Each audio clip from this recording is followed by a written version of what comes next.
Welcome to Paired Adventures. This podcast is intended for listeners 18 and older. It contains discussions about the consensual adult swinger lifestyle and may include mature themes and language. Listener discretion is advised. All opinions shared are personal and for entertainment and discussion purposes only. This podcast does not provide professional, medical, legal, or relationship advice. All activities discussed involve consenting adults. We do not support coercion, exploitation, or illegal behavior. By listening, you confirm that you are of legal age and choose to engage with this content.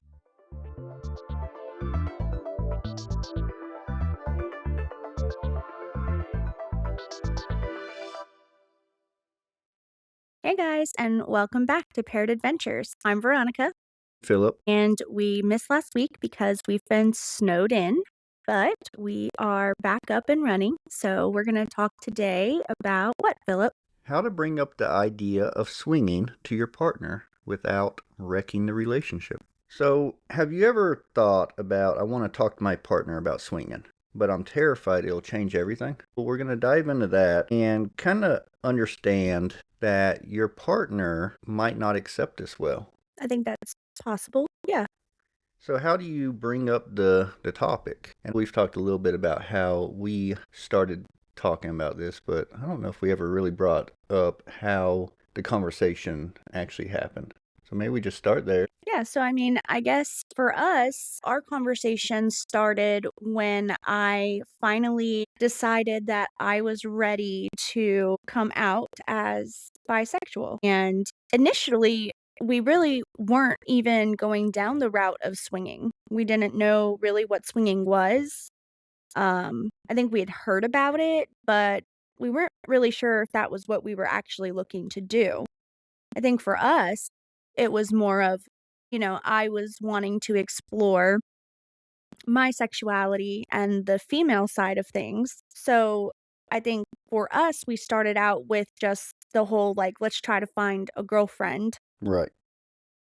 And that turned out to be difficult and challenging. A little harder. Yeah, because I'm married and I think that I set up like a Tinder account and started there because I was like, I don't even know how to date anymore because we've been married for what, 10, 12 years at that point.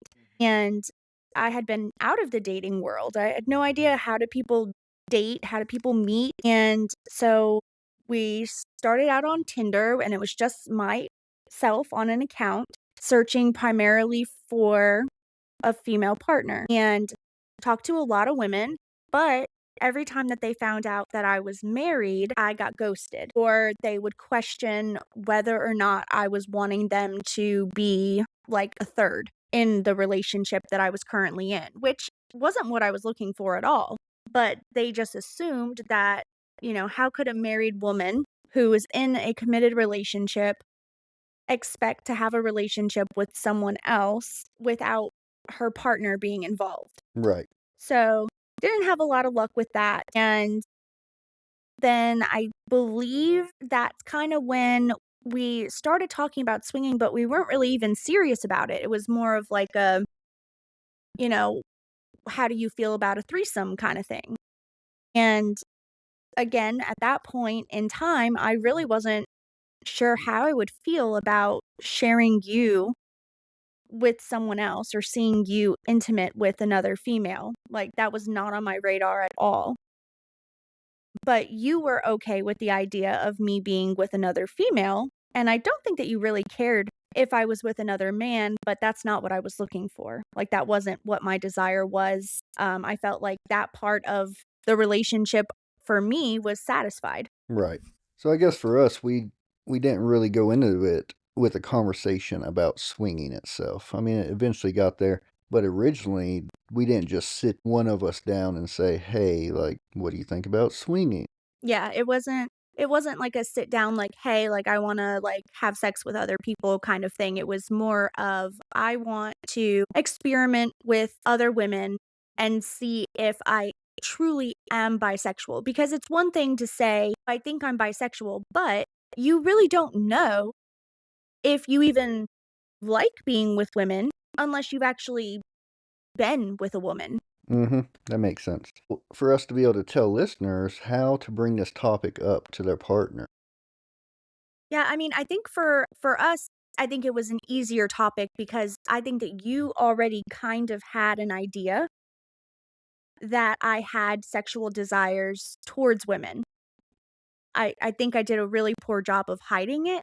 So, I thought that I was doing a good job of, like, keeping that part of myself, like, kind of secret and, like, to myself because I wasn't really ready to be out in the open and just be honest and say, "Hey, I'm bisexual." But that also goes back to, the way that I grew up, the way that I was raised, the religion that I was in, all of those things told me that those feelings I was having were wrong and that I shouldn't feel that way because I'm married, I have children, like, "Oh my god, like, you can't be married, have children, and be bisexual."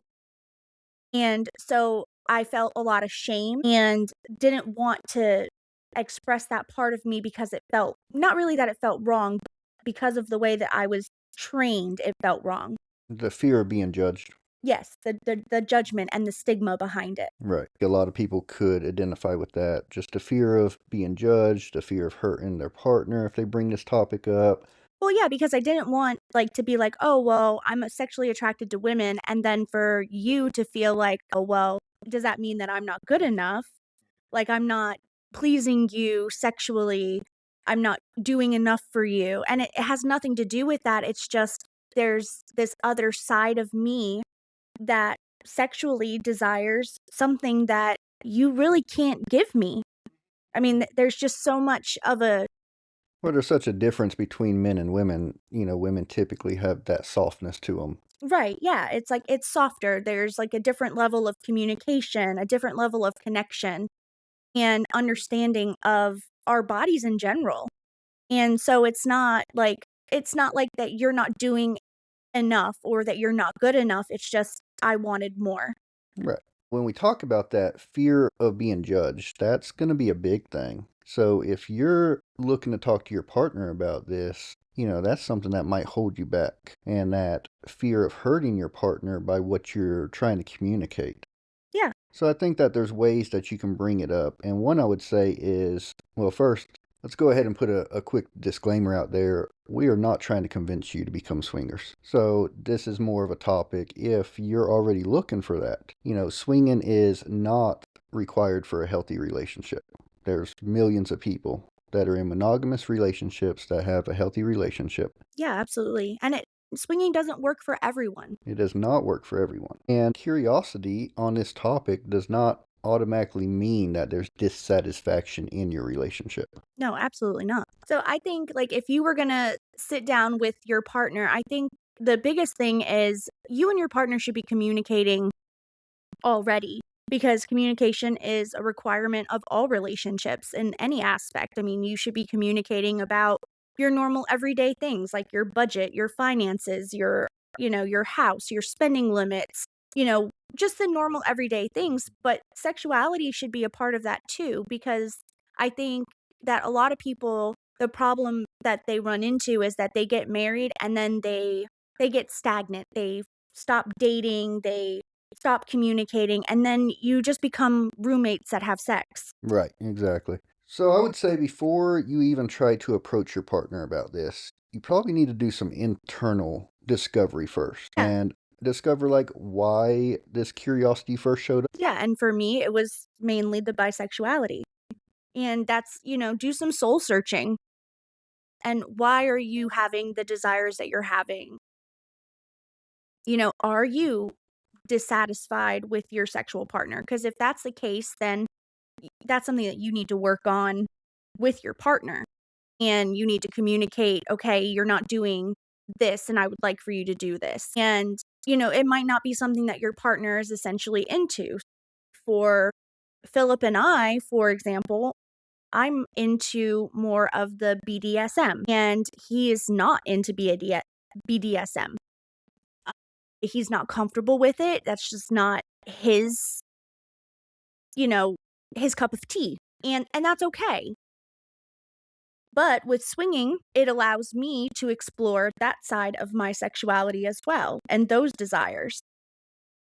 And I think another thing to like to talk about is your partner, you might bring that up. You might say, I'm more into BDSM and I want to try a few things in the bedroom that are a little bit more racier or spicier. And your partner might be a willing participant in that, but your partner might not be the person that suits that role. Right, exactly. And I think that that might be something that's hard because feelings might get hurt in that aspect. So if you're asking your partner to apply pressure to your neck while he's fucking you and he does it and it just doesn't do it for you and you and not because it's not what you wanted, but because at some point you don't see your partner in that aspect. Yeah, it makes it harder, especially if you've been together a long time and you've got kids together, stuff like that. I mean, you kind of get into your own, I don't know, roles in the relationship. So I would agree with you 100%. Some things just are not what that person can do for you, I guess. Yeah, and I think like there's things like you don't feel comfortable doing. Like you are not going to want to I mean after being together for 16 years, I don't think that you feel 100% comfortable, you know, restricting my airway and calling me a slut. No, no. So, I mean, that's where swinging helps us out personally because there's a lot of men out there that are perfectly fine with that. Like for me, I do a lot of those things, but I do it to a certain limit. And I think that's because you're like, you're my wife, you're my partner, and there's a different level of care there, I guess. Yeah, you see me in a different light. Like to me to I feel like to you I'm precious to you and you don't want to like do something that's going to like hurt me or harm me or like I guess depict me in like a negative way. Like you don't see me that way. Like you don't see me as Yeah, a and that's the hard thing. right, you don't see me as like a dirty little slut or Maybe. I mean, it's just like it's just different. Yeah, no, it is. So you need to reflect first off before you even approach your partner on these conversations and figure out why you have the curiosity. And is it just about sex with someone else? Is it kind of like, is it the freedom that you were just kind of talking about? The freedom of being able to experience something different with a different partner that maybe your partner can't fulfill. And if the answer to your question that you bring up, if it's no, how are you going to feel about that? So those are things that you kind of need to determine before you even bring it up to your partner, I think. Yeah, I mean, I would agree with that. I think that you have to figure out your why first. Right. And then the next thing I'd say is timing. So when would be a bad time to bring this up? Well, you definitely don't want to bring it up after you've had a fight. Right. You probably don't want to bring it up if you guys haven't been sexually intimate with each other in an extended period of time. If you're not having sex with your partner, I wouldn't say that it has to be frequently, but I mean, if you've gone, a month or 2 and you haven't been intimate, and then you start bringing up the fact that you wanna have sex with other people, that's probably not gonna be taken in a positive way. So definitely wouldn't wanna bring it up if you guys are not intimate together. Definitely not if you're fighting. Maybe not during sex, unless that's like a kink that you've been kind of exploring already. Yeah. But yeah, I wouldn't bring it up during sex. You don't want to ambush your partner with this either. So you've got to make sure that you pick a good time to talk about this. And definitely not like, if you have children or, like, friends or family that, like, stay with you or, are around, like, I wouldn't make it a discussion that you have with other people present. Like, don't try to talk when you got kids running around. Don't try to bring it up when you're having, like, a game night and you have friends over. Maybe you're playing, like, a grown up, like, non-suitable for work game, and then you just, like, kinda drop this bomb in the middle of it, like, at first, like, it might be like a "Ha ha ha," like, "That's real funny," but if you're serious about it, then it's not gonna be taken constructively. No, I agree 100%. You need a neutral setting. If you and your partner go on walks together, that'd probably be a good time when you're alone. Car rides, laying in bed at night. I mean, Yeah, or if you go out and have a date night and maybe that's the topic that you guys discuss while you're out and alone, maybe in a more intimate setting. yeah, without the distractions, I think that's probably the only way that it's going to be received well. No one can think about something when you've got your kids running around, or, if your spouse is in the middle of trying to cook dinner or Yeah. cleaning the house, anything like that. It's really, you need to find the right time to where you're both, I guess, in a good mood too. If Mhm. someone's had a bad day at work, probably not the best time to bring it up because they have other sets of emotions on their mind. So how do you open the conversation? And I know that's a little more difficult for us because we've always kind of just been open in like sexuality, I guess. Yeah, I mean, we talk about everything, but I mean, you can open the conversation with, I would say, first, I think the most important thing is encourage your partner. Validate them, I would Yeah, say. validate them and what they do for you and how much you care for them. And, you know, preface the conversation with this has nothing to do with me being unhappy. It doesn't have anything to do with me not being satisfied with our relationship because that shouldn't be the reason that you're swinging. Right. And I think that for some people, they're going to hear the negative before they hear the positive. So if you just approach them with this, like you're going to know your partner and how they respond to just normal things. But I could see where some people would immediately go to like a negative place in their mind, thinking that, well, I'm not good enough. Why would you want this? Oh, you want to cheat on me, all these different things. So that's what you need to try to avoid. Yeah, and I think validating your relationship first helps to prevent the negativity from seeping in. And, and revalue validating as you go through the conversation because there's gonna be questions like, "Well, why if I do this, is that not good enough for you?" Right. And, I mean, we have some friends that kinda went through the same thing where she wanted more dominance in the bedroom, and he was a willing participant to try to do that and give that to her, but when he tried to do it, she couldn't really take him seriously, and not because she didn't want to, but their personalities and, his personality just didn't fit that vibe. Right. So I think you need to make it more of an open dialogue to be able to talk about. And maybe you start that by just saying, hey, I want to talk to you about something. It's kind of silly. Keep it light. Yeah, it doesn't have to be 100% serious, and, I mean, for Philip and I, we talked about swinging for almost a year. And it wasn't even, serious conversations. It was a lot of times it was just a playful banter that kinda went back and forth, just this idea of it. And, "Oh, well, what would you do if we were in this situation?" Or, "Well, what if you like her ass more than you like my ass because he's an ass man?" And, so it was just like a back and forth, just playing off of each other and getting just, seeing what the feel was for certain things. And so there were definitely deeper conversations. There were definitely, more serious times where we sat down and we kinda hashed things out. But for the most part, it was just a year of just "Okay, well, what if this?" Or "What if that?" Or, you know, "Would you really wanna do this?" Or "Would you be open to this?" And just kinda, feeling your partner out because there's definitely things that I'm not okay with, and there's things that he's not okay with, and just trying to figure out what those things are and what the limits are because there's definitely limits. You have to know when you get into it, you have to know what is okay and what's not okay and what's a hard stop for you.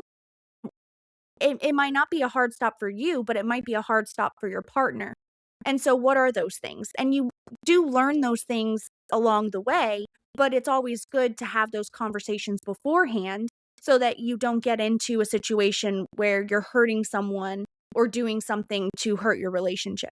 And if you're starting with just a conversation about swinging, likely, unless it's a complete hard no for your partner, most likely there's going to be a little bit of curiosity and it's going to come back up. So you might not get a clear answer the very first conversation. Yeah, I mean, they might have to kinda stew on it for a minute, and then they might realize, "You know what? Like, I am kind of, like, curious too."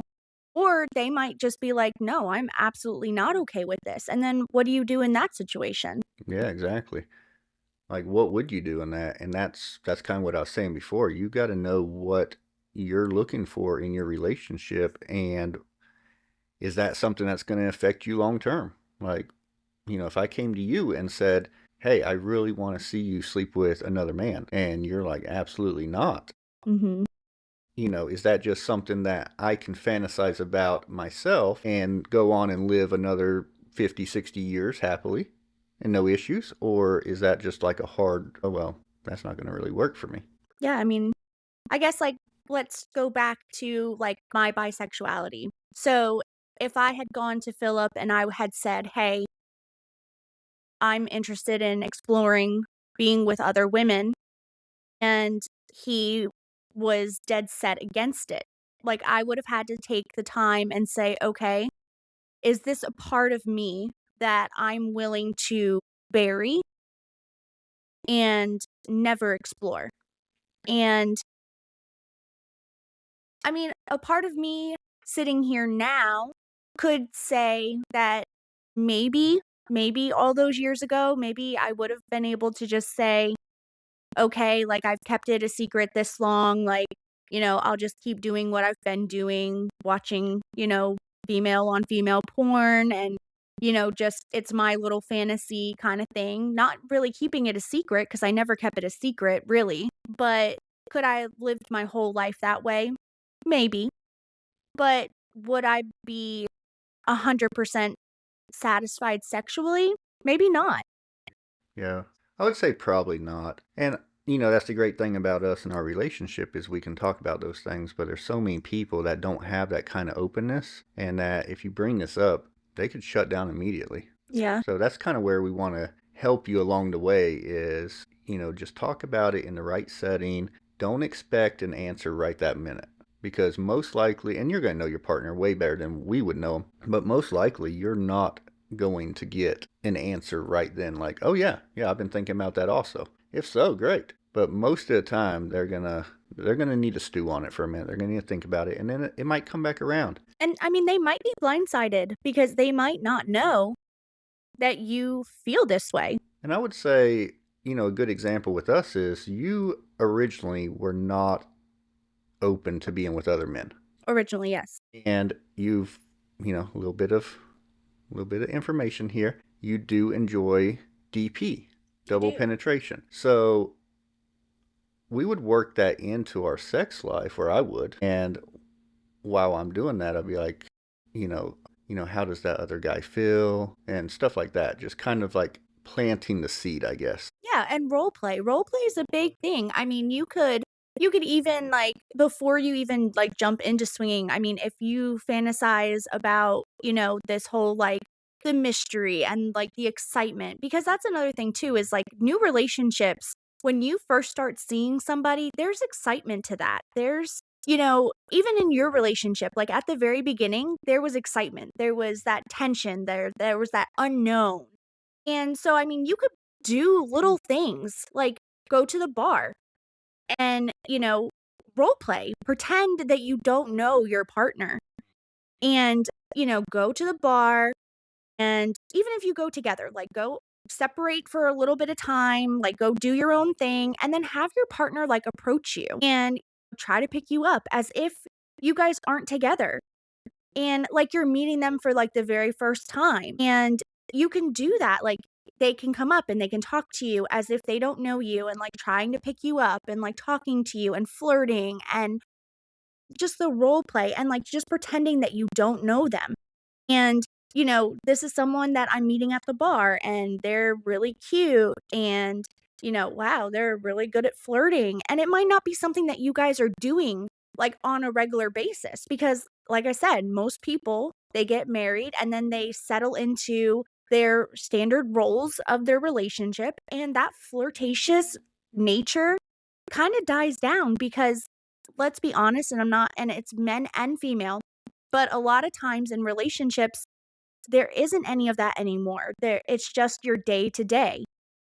And so you're not flirting with each other. You're not like trying your hardest like you were in the beginning of that relationship. In the beginning of that relationship, you were working. Like you were putting your best foot forward. Like you were making sure your hair was done, your makeup was done. You were making sure that you were looking good because you might see this person later today. Right. And so then in your day to day, you're not worried about that. I mean, for me, I haven't worn makeup outside of like going out probably in 5 years. And I don't get up and do my hair every day. My hair gets thrown up into a messy bun on top of my head because I got to clean the house. I got to, do laundry. I'm not necessarily putting my best foot forward for my partner. And I think people get into that rhythm, like you were saying. And it's nothing against anything. It's just kind of the cycle of the relationship. You're comfortable. You get real comfortable. And, the great thing about swinging for us is it kind of gets that excitement back. Yeah. And I mean, I feel like we've always been a little bit playful and flirtatious. Like, or at least I'm always grabbing your ass. And Well, yeah. For us, it's different. But I'm talking about like you know, the normal relationship. And having kids really complicates that even more, It honestly. does. Because then you get into mom and dad role and, the extra sports and all the things. I mean, when they're young, you don't even see your partner sometimes until 9, 10 o'clock at night. And then by then, do you really want to be intimate? Like, you're just exhausted. You're exhausted. I'm like, let me read my book, watch whatever you want to watch on TV. It is so easy to fall into that cycle. And I would say that, while we're talking about kind of how to handle the reaction from your partner when you bring these things up, there's going to be several different reactions. One is going to be the absolute no. Mhm. Like, don't bring this up again. I cannot believe you even did this. Probably going to get very defensive. And, I feel like you're going to know if your partner's that way. The other is going to be curiosity, like I was saying. Curiosity might stew for a week or two, and then your partner might bring it back up to you and say, "Hey, I was thinking about what you brought up," and just going from there, and just keep it neutral. What you don't want to do is cause fear or start defending or debating, and you definitely don't want to minimize their feelings.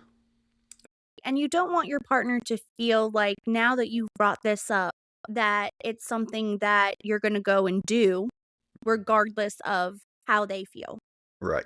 Yeah. So, I mean, if they're not open to it right away, you need to accept that and say, I hear you. And, maybe, this is something that I was thinking about and I just wanted to include you into it. Mhm.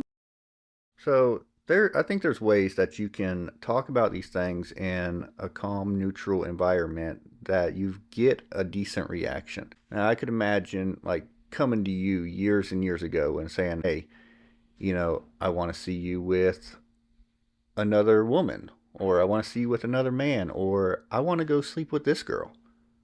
Like, I wouldn't have been perceptive to it. no, exactly. So I think it's also about how well you know your partner and the time you've been together as well. This might not be a conversation 1 year in. Right. I think the foundation of your relationship is super important. If you don't have a strong foundation on which you build, it's like building a house. If your foundation is weak, your house is weak. So if your foundation is strong, you're going to have a strong, sturdy house that's going to last you years and years and years. But if you start with a weak foundation, then everything else is going to topple. So your main focus should always be first and foremost is to strengthen the foundation of the house in which you already have. So if your relationship is already suffering, that's not the time to add anything else to it. Right. So if your foundation is weak, you need to strengthen your foundation. Absolutely. And maybe your foundation started while you guys were dating and you were having threesomes. And then all of a sudden you got married. And now one partner sees that marriage bond different than when you guys were just dating. We Yeah, know a couple that have recently went through an issue with this where they've been having threesomes for years, and for whatever reason they're married now, and they had another female over, and she ended up calling us in tears, like completely broke down and distraught. It's not because it was something new. right. It was new in the relationship that they are currently in. And perspectives can change. I mean, you can have people that swing for a long time, and then at some point they're like, you know what, this isn't working for us anymore, and we're going to go back to being strictly monogamous. And that happens. And it works because they are communicating and they're realizing, okay, this was fun while it was fun, and now it's not fun anymore. Right. So, if one partner's curious and the other isn't, what advice would you give? Like if they had this conversation and the partner was just not receptive at all to it. I think first and foremost, have empathy for each other. I think that you need to you need to step outside of yourself, especially if you're the one that is for it. Like, you need to step back and understand why your partner is not accepting of it. What's their reasonings? Because you have to be able to validate their reasonings and understand where they're coming from.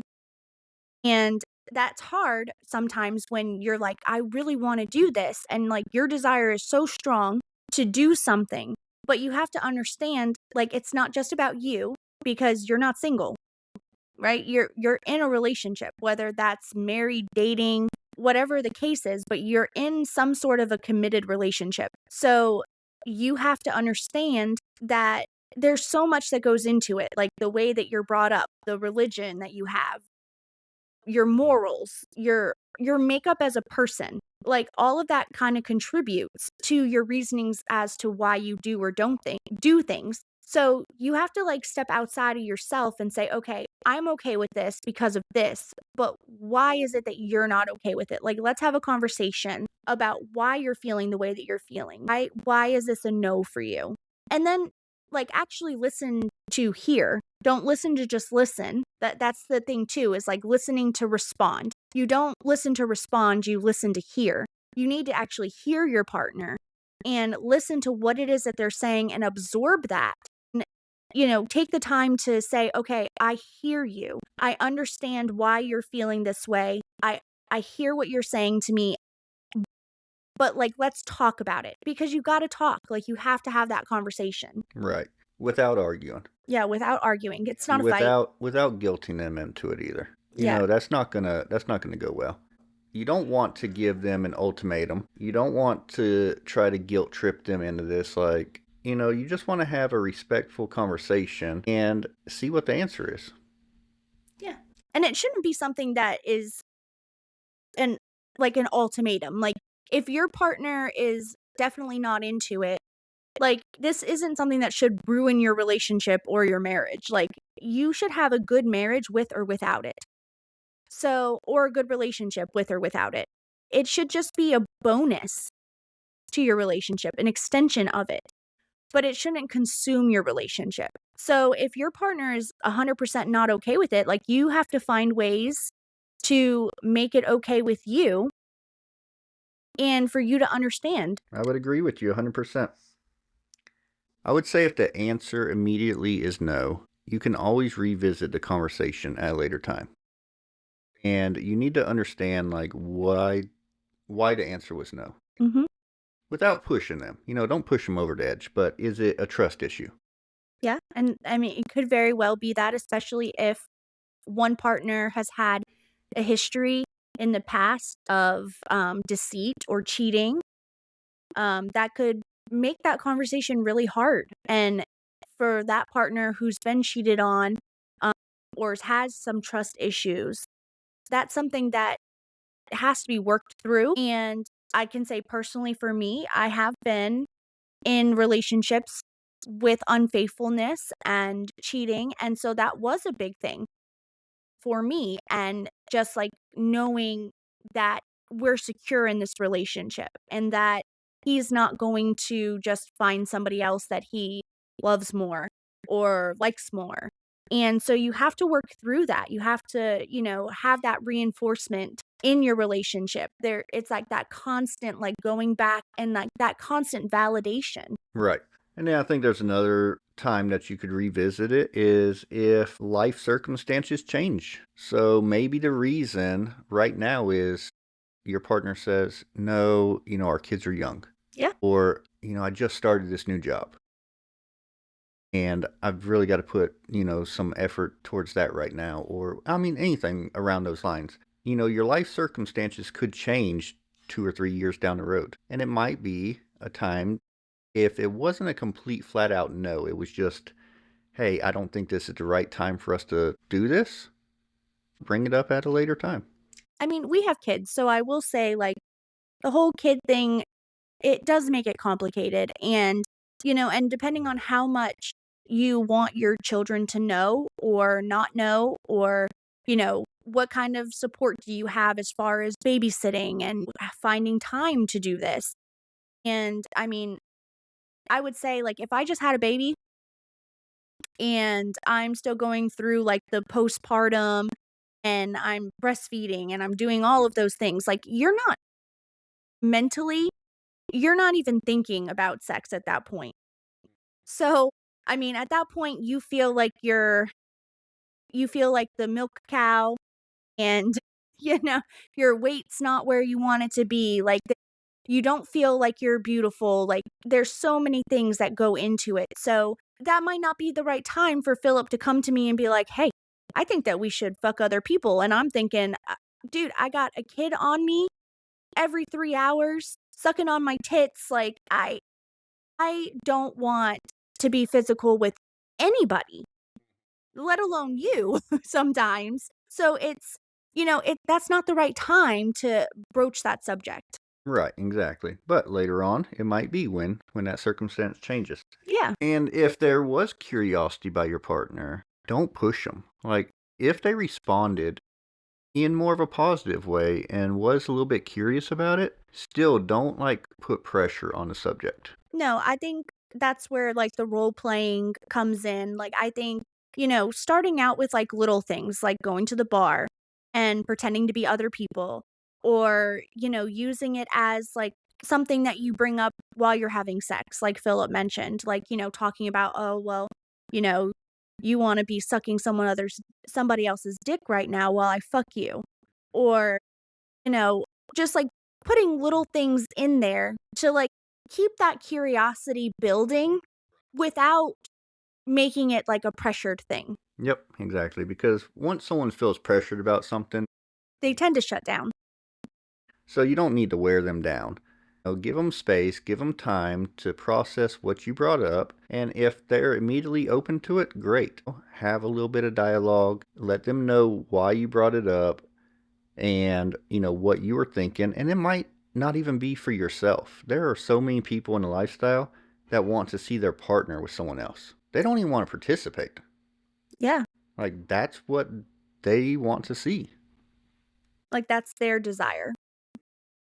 So, with all of that in mind, like I said, it's a little harder for us to tell you exactly how to because our communication's always been kind of open around sexuality.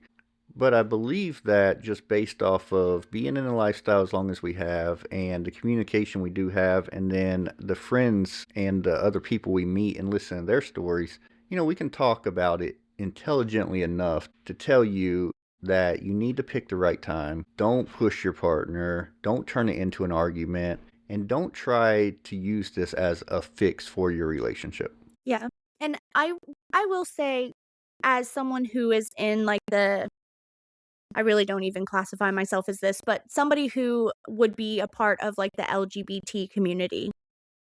So like sexuality and differences in sexuality. I think if you are a person who is in a relationship with somebody, whether that's a male or a female that has sexual desires to be with the same sex, and they are bringing that to your attention, I think the biggest thing is as someone who's gone through that, I think the hardest thing for me would have been for Philip to say, "Absolutely not. Like, you cannot be with another woman. Like, that's not gonna happen. We're married. You should be happy with just me." Because their sexuality, like, them wanting to be with somebody of the same sex is a part of them. Like, that's part of their identity. And if you blatantly just disregard that, like, you're going to hurt that person on a very intimate level because you're dismissing a part of them. And like I said, many years ago, I might have just, like, been able to push that down and bury it down inside of me, but that wouldn't have been fair to me as a person because it is very much a part of who I am. And I think if your partner's expressing that to you, I think that out of love for them, you have to try and understand why they feel the way that they feel and to accept that that is who they are. It is a part of them. And it's it's not okay for you to be like, "Oh my god, like absolutely not." If you are not okay with seeing that, then you guys need to work on something to allow them to have that part of them, and maybe you just aren't involved. But I don't just personally, as someone who has a part of me that is different, I am so grateful that Philip understood that that's part of me. Like, he loves me and he has to love that part of me.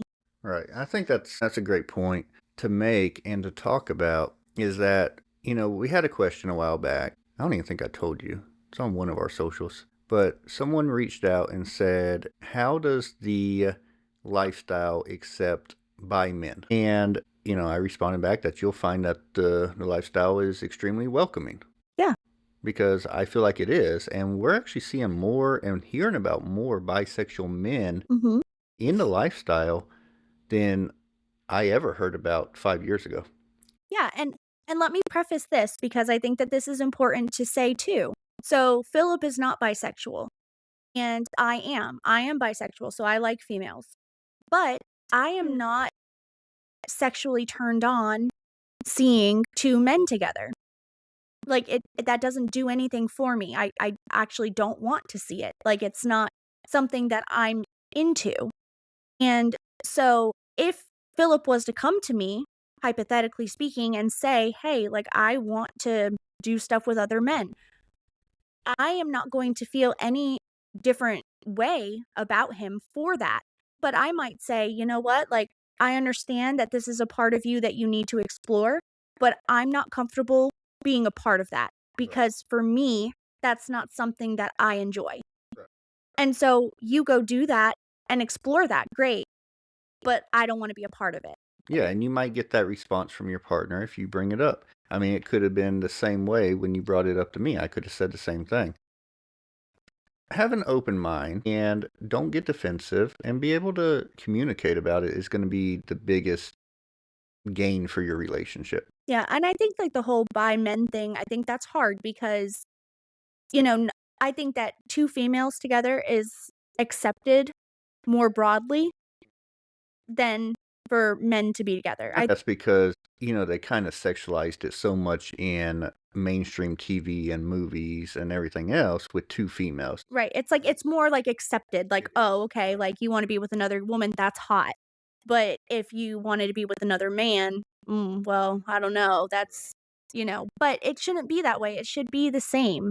No, and like I said, we're seeing a lot more of it, and it doesn't bother me any at all. And we've been in situations where we're in a room with another couple where the man is bisexual, and we just make it, known at the time, we're okay with playing together as a group, but Philip is not into men, so, he wouldn't partake in that situation with the other man, but he could partake with both of the females, and the man in the situation could play with both the females, and if they wanted to use a toy or whatever to, do that part of it, then so be it.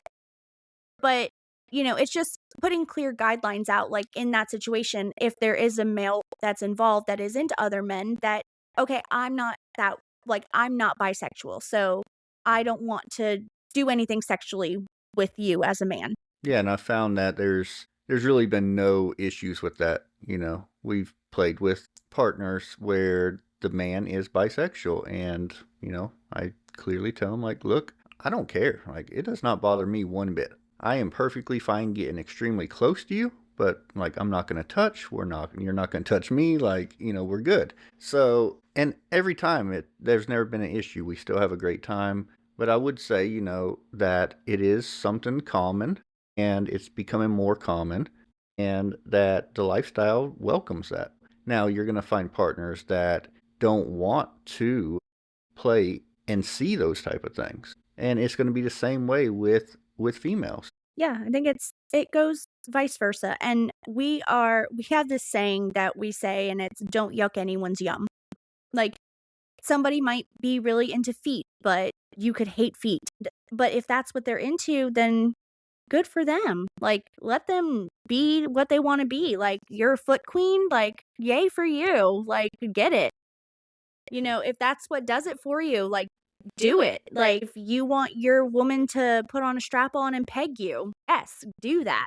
It like, do what you need to do in order to be 100% authentically yourself. Right, exactly. And then we had one more question that came in from an older gentleman, and he said, I don't remember their exact ages because I'm not reading it, but he said that they are in their 60s or 70s. They've never done anything in lifestyle, and are they too old to get started? I don't think so. I think that there is someone for everyone out there. And I'm in my mid-30s and I've been with someone in their 50s. It doesn't matter how old you are. I think that it boils down to, how well do you take care of yourself? The 50-year-old that we had sex with did not look like he was 50. I mean, he held himself really well. He took care of himself health-wise. Like, he looked really good for 50. I mean, I really thought that he was in his 40s. And I was shocked when he said that he was, what, 57, 58? 57, 58. I mean, he looked damn good, and I kinda sat back and I was like, "Damn, I hope that we look like this when we're in our 50s, 60s." I just there are people out there of all ages, all races, all genders, all sexualities. Like, there's someone out there. They actually have, we've been looking at the swinging cruises, and they actually have swinger cruises that are specifically for, older people, and they call them, like, the Silver Fox Nights, and so it's for people 50 and up. So, if you want to just, like, be kind of, like, focused and kind of messing with people, like, your same age, like, you can find that. If you are wanting to mess with people that are younger, there are people that are out there in the lifestyle that are much younger than you that are open to being with older people. So, I wouldn't say that you should base anything off of your age. I mean, if you are If you're healthy enough to partake, have at it. yeah, have fun. There's all kinds of different things. I think it just changes as you get older. Like right now, we might really enjoy the nightlife side of it, like the dance party, stuff like that. 20 years from now, we might want to sit at a cocktail bar or a piano bar. I mean, and they have those things currently right now. A lot of the clubs will host, they call them silver nights or, mature nights or something like that. They're open right now, so it's not something that we have to wait 20 years from now to discover. Like if we wanted to go to one of those things, we can go now. Yeah, I mean, it's just the setting. It's what setting are you comfortable in, and what are you looking for? I mean, even I will say, like, right now we're in our mid-30s, and we still have kind of hard stops when it comes to certain ages. Like, I don't necessarily want to sleep with a 19-year-old guy Right, exactly. because, I mean, it's just to me, we have children, and some of our children are around that age. And 21, great. You can drink, you can have a good time, you can go all the places that we can go. And so it's different. I think, like, there's just, like, certain things, like, I mean, age really is but a number. I would agree with that 100%. I think age is just a number, and it's how you present yourself. We've met a lot of people. We're friends with people that are 20 and 21 years old that are mature and act like they're a little bit older than that. Yeah. And I think that goes right into the lifestyle. To me, for me personally, like, 21 is like my limit. But if they're at 21 and acting like they're younger than that, I would not be interested. Yeah, like the I think maturity 21, factor. the age itself is like my limit for the number. But that maturity factor really is what kind of determines like if I would have any interest. Well, yeah, I mean, I think it's, like, how you hold yourself and how you present yourself. I mean, you could be 39 and be acting like you're 19, Right, and, exactly. I mean, that might not be like, attractive. Yeah, so, for one of our listeners who reached out, 60, 70, sorry, I don't remember the age, is not too late to get started. There are tons of people in lifestyle. Honestly, just one of the sites we're on has over 300,000 users. That's just one. And there Mhm. are there are tons out there. And all different ages, all different types of bodies. And the great thing about some of these sites that you get on, SDC, SLS, any of these, you can sort by age too. So if you're really only looking for a more mature crowd, 45 and older, you can search for that and see and start chatting and go meet at a piano bar or go to a cocktail lounge. If you want, go to an EDM party. I don't care. Yeah. I mean, it's really just, like, what you're into. Right. And, and the thing too with swinging is it doesn't always have to happen at a swinging designated place. Like, it doesn't have to be a swingers club. I mean, you can meet someone on one of these sites and go link up at Red Oak or, like, the Raleigh Piano Bar, and just, like, in a normal everyday setting, and, go have drinks, like, listen to good music, go to a jazz bar. I mean, whatever it is that you're interested in, and get to know people.